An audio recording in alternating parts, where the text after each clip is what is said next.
Hi, it's Tony Robbins. Happy New Year. Listen, how's your new year coming out so far? I know it's early. It's January 15th, and I thought I'd send you out this little video message because you know what that day means, don't you? January 15th is the cutoff. Statistics show that 95% of the people that actually made a New Year's resolution have already broken it by today. And that's if you even made a resolution. Now, if you're the exception to that, I'm thrilled for you, and I support you, and I say keep rocking it. But if you've missed, maybe I could drop you a quick little message or two here that can help you not only recover, but get way beyond just making some New Year's resolution and make some real lasting change in your life. I mean, think about it. Most people don't even make a resolution anymore. Why? Because they've made them from years and years and years, and they know they're not going to follow through. So after a while, who wants to disappoint yourself? Who wants to be upset with yourself? Why even bother to set a new standard for this year? You know it's going to be the same as last year. If you're the kind of person watching this right now and you've actually opened this email and you haven't shut me off already, then obviously that's not you. So the question is, what is it that makes us even want to make a resolution? I mean, it's an interesting question. Why is it at the beginning of the year we have this tradition? But it goes beyond tradition. It's something inside of us that makes us want to make things better.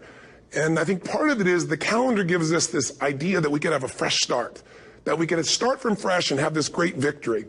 And it's really, the calendar itself is quite arbitrary. It's wonderful to use it, but if you didn't use it effectively, let's use the calendar to serve you today. Let's just see, what does it really take to make this thing happen? Because there's no denying that inside of you, the only thing that's going to make you happy in the year ahead and the decades ahead is going to be having you have an experience where on a regular basis, you feel like your life is making progress. If there's one thing I teach, and I want to remind you of it, it's really simple. Getting things is not going to make you happy.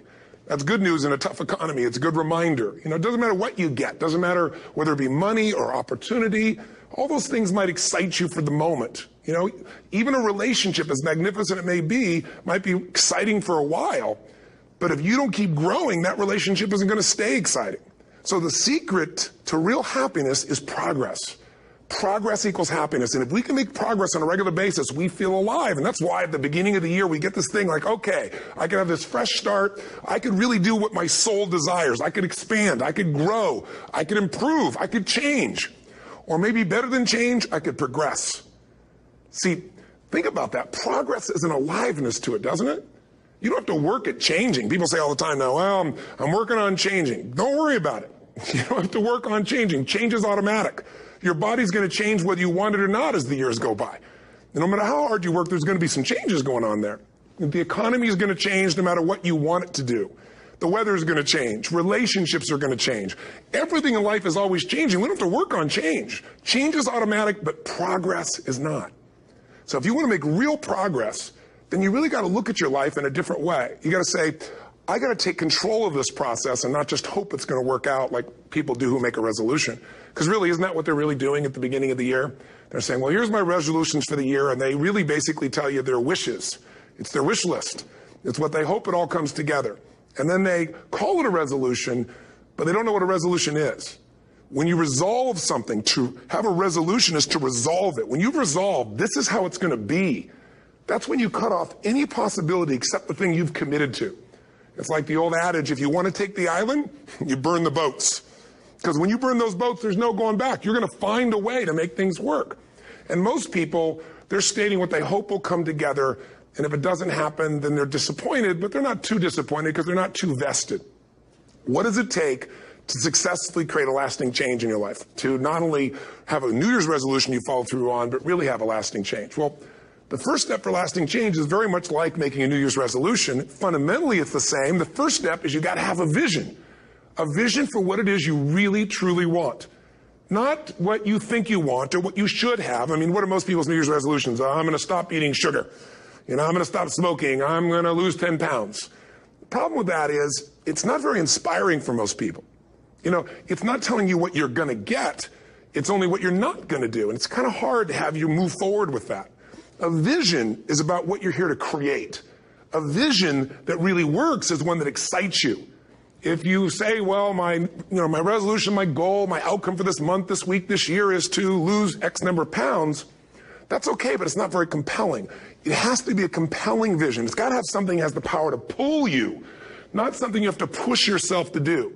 Those are two different kinds of motivation. Push requires willpower, and willpower never lasts. What will last is pull. Having something so exciting, so attractive, something you desire so much that you have a hard time going to sleep at night and you get so up early in the morning to rock it and take it to the next level. That's what you're looking to create. And that isn't easy to get.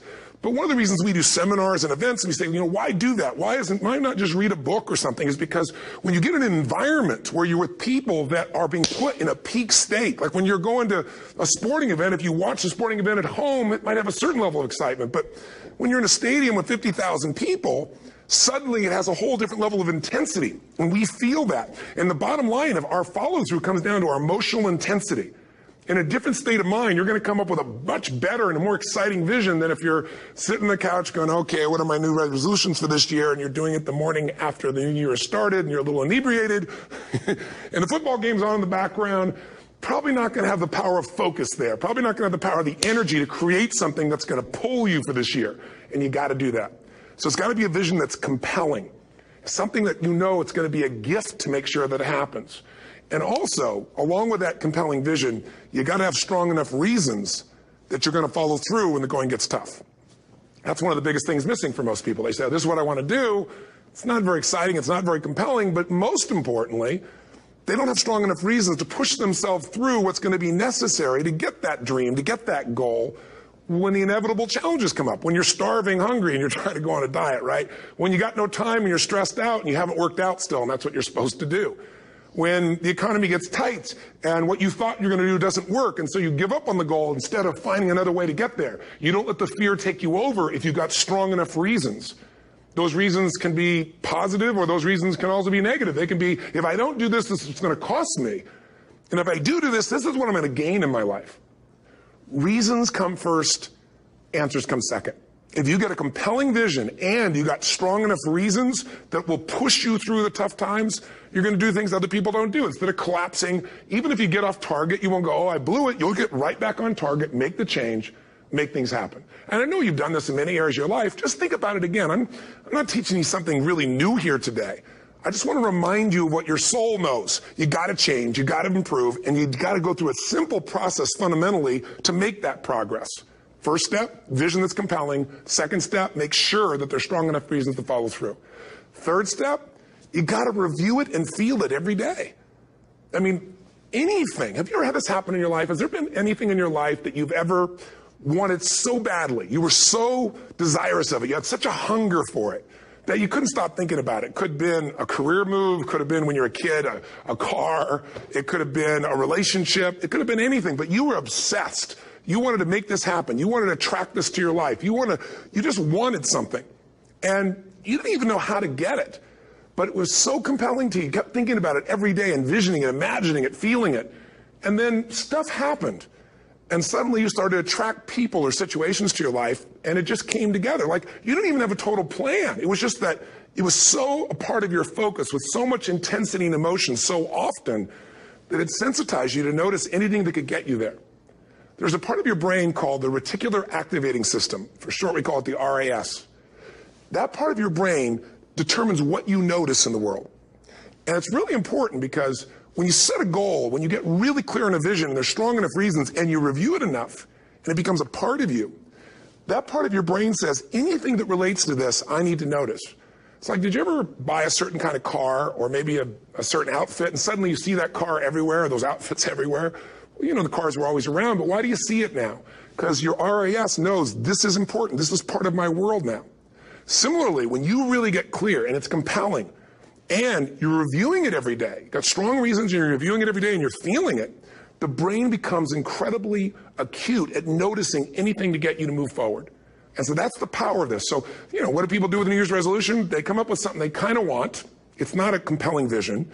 They don't really have strong enough reasons, and they never review it again until they notice that they broke what they said they really want to make happen, because they didn't really resolve. If you resolve, you got the vision, it's compelling, you review it daily, and you feel it. You envision it, and you experience it. Simple as it sounds. Now, ultimately, what is this really about? Ultimately, if you're going to have lasting change in anything, you're really talking about just raising your standards. I always tell people, if you want to know how to change your life, I give it to you in 3 words, boring as it sounds: raise your standards. What does that mean? corny as it sounds. Raise your standards. Oh, thank you for the breakthrough thought, Tony. I'm glad I wasted my time watching this little email with you. But think about it. Lasting change is different than a goal.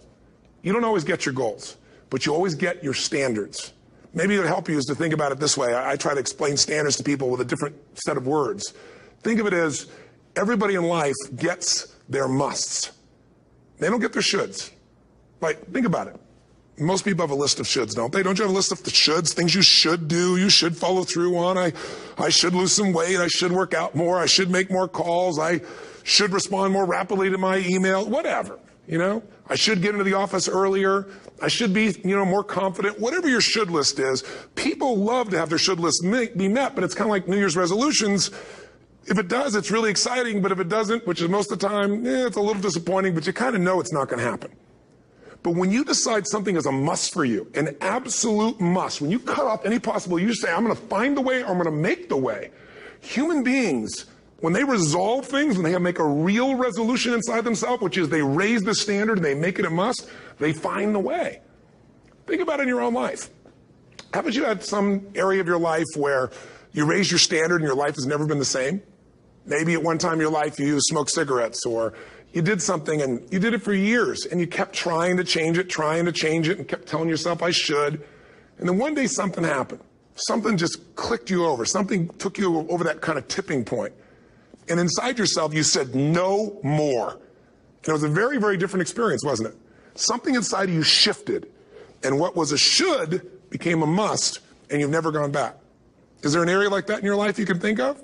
Again, did you ever smoke cigarettes? Did you ever eat a certain way, drink a certain form of alcohol, and then finally say no more, and you just don't go back? And notice this, it doesn't really take any willpower anymore.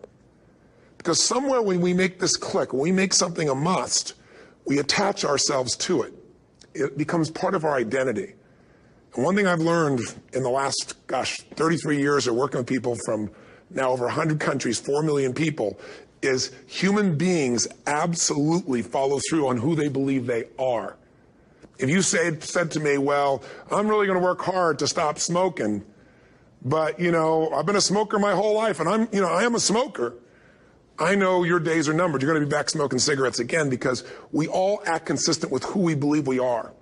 I tell people the strongest force in the whole human personality is this need to stay consistent with how we define ourselves.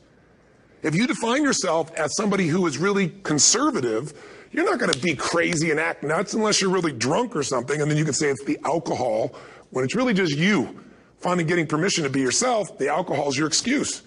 If you're a really crazy person, you act crazy, outrageous, playful. You don't act conservative because that's not who you are.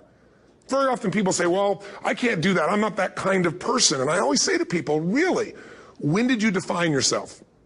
I mean, really, how many years ago did you come up with what you could and couldn't do in your life? How many years ago? Most people, if they really look at how they're living their life today, it's based on a set of standards, a set of beliefs that they made choices about 10, 20, 30 or more years ago. I mean, very often we made decisions in our youth or very young about what to believe, about what we were capable of, about who we are as a person, and that becomes the glass ceiling, if you will, that controls us. There's a corny metaphor, but it's true. I remember one time I was with my family at the circus, and there was a person there, and they had this big, giant elephant. And you look at this elephant, and they take this little rope, put it around the elephant's neck, and they drive this stake into the ground. And I mean, you look at this, and you know that elephant could rip down the entire tent with almost no effort. And yet, the elephant doesn't struggle, doesn't try. Why? Because the elephant's conditioned. And they take that elephant and condition the elephant when it's a baby elephant. That's how they train him. When it's a little baby elephant and it doesn't have the power yet, they put a big rope around it and they drive this huge stake in the ground, and the elephant fights and fights and fights. And one day, finally, that elephant decides, I'm not capable of pulling this out. And once that becomes the definition of an identity of anyone, an elephant in this case, they don't even try anymore. It's just who I am. That's how it is. That's just the way it is in my life. I'd like to ask you to take a look at any place you've got a limitation and ask yourself, when did I decide to accept that limitation? And you may not even see it as a limitation. You might see it as just that's who I am. But so often in our lives, we've adapted to be a certain way so that we don't fail or so that people will like us or respect us, but it's not necessarily who we are. Joy comes when you're spontaneous. It's really hard to be truly happy when you're not being yourself. And most of us have no clue who we are. And so a big part of my work, if you've ever been to an event, you know, is to get people to do things spontaneously without thinking, because that's when the real you shows up. That's when the energy comes alive. And when you do that, when you start to connect to your true nature, suddenly there's energy available for you to set a higher standard for what you want in your life. That's what this is really all about. And when I talk about standards, when I talk about, you know, shoulds versus musts, think about your own life. I know there have been areas in your life where some point in time you just shifted and you raised the standard and your life changed. Because whatever people have their identity attached to, they live. We live who we believe we are. That's just how it works. It's just kind of like, I'll give you an example. Look at your physical body. Your physical body today is an absolute reflection of only one thing. Not your goals, not your desires, but your standards. The identity you have for yourself. If your standard is you're an athlete, then there's a certain amount of strength, a muscle tone, and energy that's available in your body on a regular basis because that's who you are. And so you do whatever's necessary to maintain that identity. Again, the strongest force in the human personality is this need to stay consistent with how we define ourselves. Because if you don't know who you are, you wouldn't know how to act. Once you lock in on that identity, your brain finds a way to keep you there. If you say, you know, man, I'm overweight, I've always been overweight, I'm big boned, and that's the story you've got, then you're going to always find a way to get back there. That's your settling point. That's your identity. That's where things lock in. If you see somebody who's in really great shape, you ask them, do you work out? You know the answer. Yes. How often? And they'll tell you 3 times, 4 times, 5 times a week, whatever. In a seminar, I'll ask people, who here works out at least 5 days a week? And I'm stand up. And you look around that room, and you know that they work out 5 times a week because you can see their body. You don't just get a result without some kind of action, without some form of ritual. Ritual meaning actions you do consistently. Now, do you think those people that are out there working out 5 days a week, do they have more time than you do? Or I have, or anybody else? Of course not. Is their life less busy? Of course not. It's just a must for them. They must work out that way, and they've made that turn and their life's changed. So I'm not saying you have to work out 5 days a week. I'm just saying whatever you really want, wants don't get met consistently. Standards do. Whatever you identify, this is who I am. And so it's not so much about changing your identity as there's expanding it. You know, deciding that, you know, instead of your goals to lose 10 pounds, which is not compelling, what if your vision was to get back to my fighting weight? You know, this year, this month, this next 90 days, I'm going to transform my body. I'm going to take on a new challenge. I'm going to find some technique or strategy, there's a million of them, that can reframe myself where I want to feel younger, stronger, more vibrant than ever before. Here's my reasons. Because I want the energy to really make my life work. Because it's tough out there, and I want to be stronger than I've ever been before. I want to go in front of the mirror, and if I'm naked, not, you know, want to laugh. I want to look there and take a good look and go, yeah, I'm proud of whatever I see there. Whatever it takes, something's going to make you laugh, smile, something that's going to tease yourself, but something's going to move you to another level. If you identify yourself in a new way and you own that every day, and that becomes the standard of how you live, you'll find the way to make that standard real. Money's the same way. Think about it. It doesn't matter what's happening, quote unquote, in the marketplace. People that make money find a way to make money no matter what, don't they? I mean, most people's standard is to pay their bills. So that's what most people find a way to do, even when economic times get tough. Most people, if that's their absolute standard, they find a way. Some people's standard is pay their bills most of the time. And so most of the time they do. Some people's standard is not just to pay their bills, but to take care of their family and maybe even some of their friends. And they find a way. In fact, you know, some people may be in a family where they don't have enough money. They barely have money to pay their bills. They work their guts out. And then somebody, their mother, their father, somebody else, their sister gets ill, and there's not enough money to take care of it. Nobody else has money in the family. They don't either, but they find a way to get that money to take care of their mother or father, don't they? And pay their bills. They never could do it before. Why? The situation made them raise their own standard. And not everybody does that. Somebody else in the family might have money and still not take care of their mother. It all comes down to the inner game, my friends. Changing your life is a change in the inner game. The outside world you can't control, but you have absolute control over this one if you learn the dynamics of what shapes you. And identity is one of those simple, clear, fundamental basics that if you start to shift it, everything else will shift in your life as well. Some people, by the way, have to have more than enough money to do what they want, when they want, where they want, with whomever they want, contribute the way they want. And if that's their must, they find a way. I know that sounds overly simplistic, but it's true. You know, somebody once said you could take all the money in the world out of the hands of everybody, out of all the wealthy people in the world who are really successful, give it to other people. It wouldn't take too long. Those people would have it back in their hands. It's not because they're manipulative. It's because they have a standard. Some are manipulative, don't get me wrong, but they got a standard of what they're going to find a way to make happen. I'm just simply saying to you, take those 3 magic words and live them. Raise your standard. And if you really want to do it, then I'll tell you the most important secret. Have you ever done this? Have you ever told yourself you're raising your standard? Okay, I'm going to go make this happen. I'm going to go make this much money. I'm going to transform my kids. I'm going to create the ultimate relationship in my life. I'm going to transform my body, whatever it is. And then you don't have strong enough reasons and you don't use it. You don't follow through. It's because you didn't back up your standards with what makes those standards real, and that's rituals. Rituals are where the power is. Whenever we do our Robbins results coaching, and we say Robbins equals results, the way we get results with people, it's the same way if you listen to my Ultimate Edge program, or back in the old days, Personal Power, or if you went to one of my seminars. You know what I do is I take these huge challenges you got and we break them down into little bite-sized steps. Little things you do each day that after you do them, you get so much momentum that it's easy to succeed. You're not overwhelmed. You have these victory day after day after day on little things. If you went to Ultimate Edge, I'm sure you learned about the hour of power, or the 15 minutes to be able to be fulfilled, or 30 minutes to thrive, where you literally just condition your body and emotion with a couple little rituals. So it doesn't matter what's going on in your world. You feel that strength, and it's not fake. It's not some pump up. It's coming from inside you, and it works. Rituals define us. See, all the results in your life are coming from your rituals. They start with a standard and then have rituals that follow it up. Like, for example, if you are where you want to be physically, you have very different rituals than if you're not where you want to be physically. If you're overweight, you and I both know you got a different ritual than if you're physically fit. Completely different. You get up in the morning, what's the first thing you do if you're fit? Your shoes are there, you roll over. Doesn't matter how you feel, you put on your shoes, you lace them, you start walking, or whatever that ritual is. If you're overweight, you roll over and you have a very different ritual. You might roll over several times to turn the alarm clock off.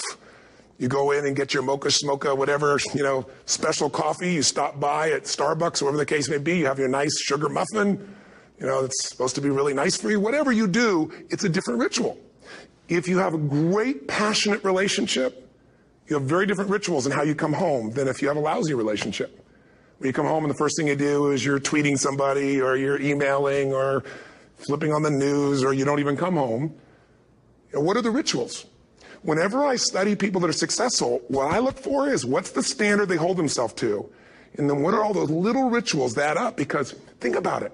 Success and failure are not giant events. They don't just show up.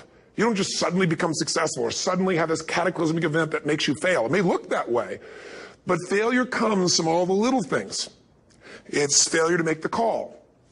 It's failure to check the books. It's failure to say, I'm sorry. It's failure to push yourself to do things physically that you don't want to do. And all those little failures day after day come together until one day some cataclysmic event happens and you blame that. That event happened because you missed all the little stuff. Do you agree with me? And success, by the way, is not some overnight event. It's all these little things. Success is having a vision. Success is making it compelling. Success is really seeing it and feeling it every day with strong enough reasons. Success is feeling the sense that I'm here to grow and I'm here to give something to the world more than just myself.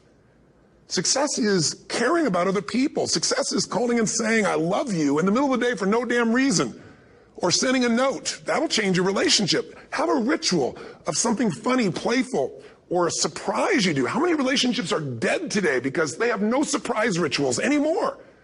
You need to have some rituals, some cool things you do that nobody else does that gives you a better life than anybody else has. All the little stuff. That's where success comes from. In business, it comes from delivering more than anybody could imagine. All those little things add up. People go, wow, that's who I want to do business with. It's true in any area of your life. So if you look at somebody who's really successful and you think, wow, they're so amazing, they're such a genius, you got to dig underneath and you got to remember something.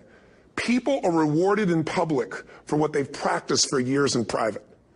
Myself and my business people say, how do you get up and speak? And you have no notes and you go for 3 days and nights and the room is like, everybody's wired and it's incredible. It's like a rock concert.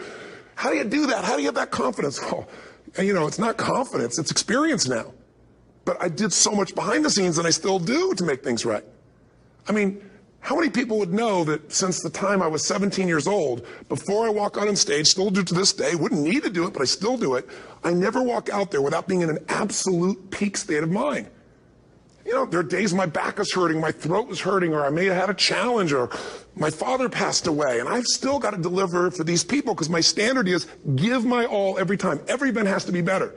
Talk to anybody who's been to our events for 5, 10 years, some of our trainers, and I'll say, I don't know how he does it. He always finds a way to make it better. That's not an ego thing. That's a standard in me. I have to find the way. And my ritual, though, is I prepare, I think, I gather new information, I figure out how to put something across better. What do people need? I spend time with our customers. I see what's going on. And before I get on stage each time, I have this little ritual to put myself in a state of mind. And I did it starting like 17 years old. I started doing it. I'd say, I now command my subconscious mind.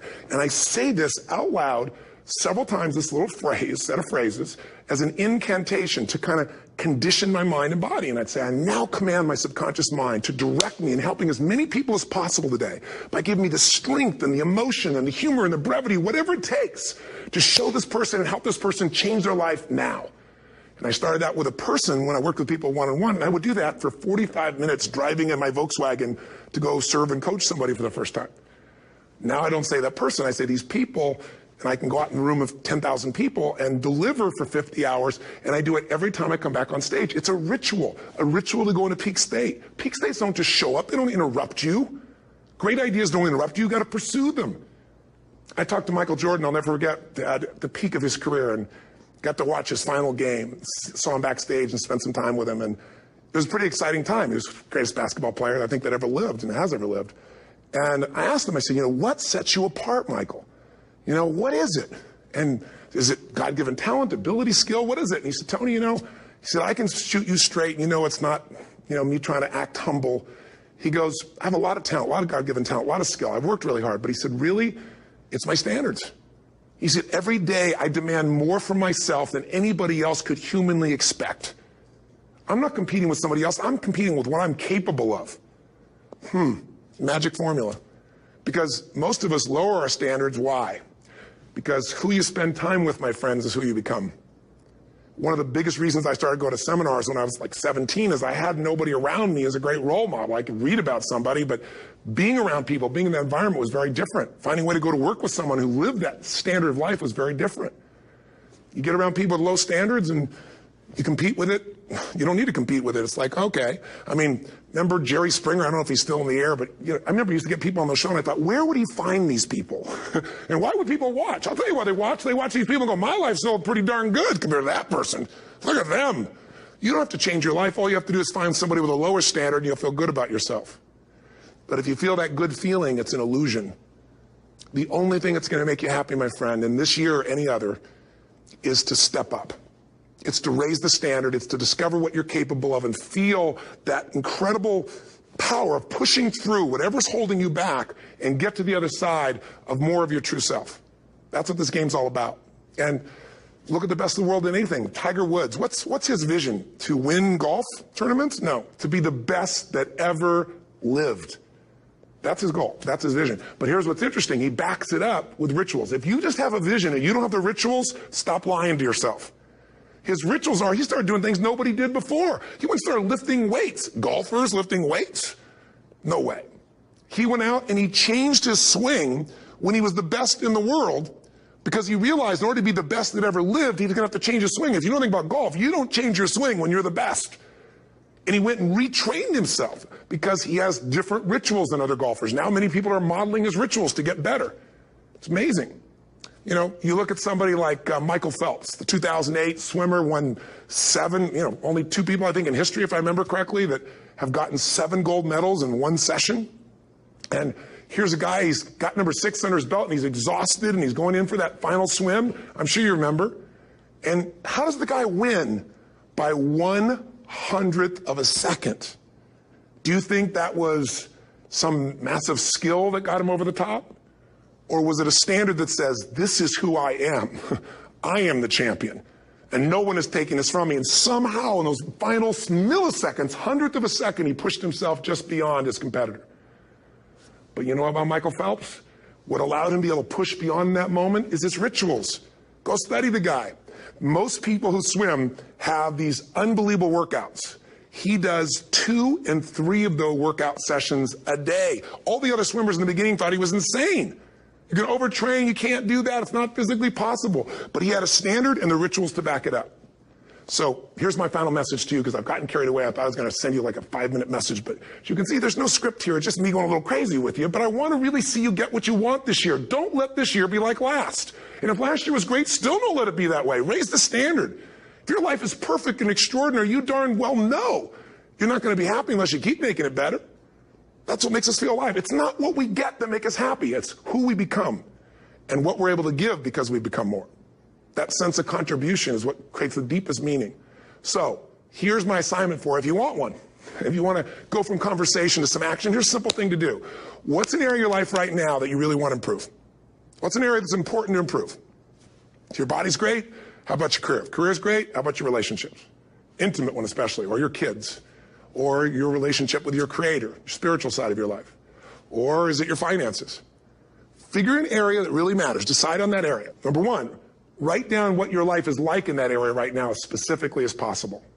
So you might say, well, I'm 13.5 pounds overweight, whatever the weight is, whatever the situation is, or my body fat's like this, or I wake up exhausted in the morning, and you write the truth of where you are right now. So you're real clear.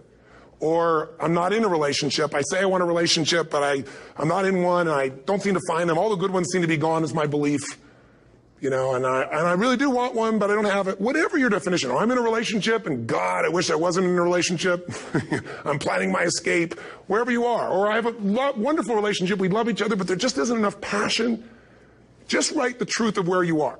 The area you want to change, but write how it is. And then the second step is, this is where you got to be really honest with yourself. What are the rituals that have put me there? Because whatever results you're getting, even if you don't like the results, there's some rituals that are keeping you in that place. There's some rituals of what you eat or don't eat, how you move or don't move, how you sleep or don't sleep. There's some rituals in the lack of variety or spice or energy or focus in an area. There's something you're doing, and it's usually not one thing, it's a bunch of little things that you kind of do consistently whenever you think about getting in a relationship, whenever you think about working out, whenever you think about money. You get yourself in a state of overwhelm. You start thinking about all the things you can't control. Just write down all the rituals you have, and then here's the third step. What do you want? What's your vision? And be really specific. I want to be my fighting weight. I want to be the strongest I've ever felt. I'm going to turn my, whatever it is, be specific. And then, last step, number 4, what are the rituals that'll get you there? What would you need to do differently each morning if you're going to be that kind of energy, that kind of strength?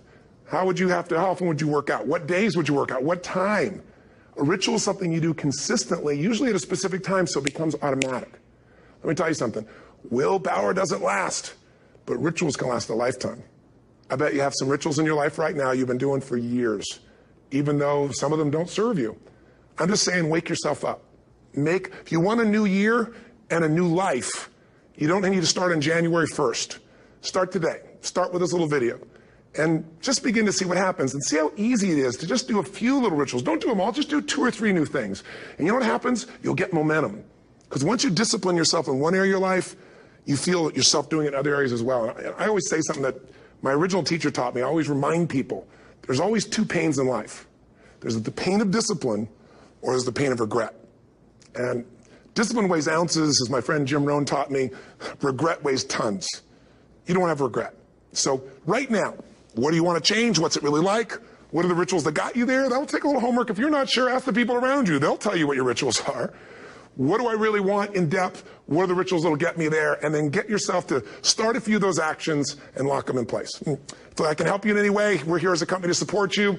Come have an event with us. Come to Unleash the Power Within or Mastery University, or get a coach. You can get a free coaching session if you call our company and click on something on this. We'll probably have something on it, or get a product. Or don't do anything with us, but do something with somebody, starting with you.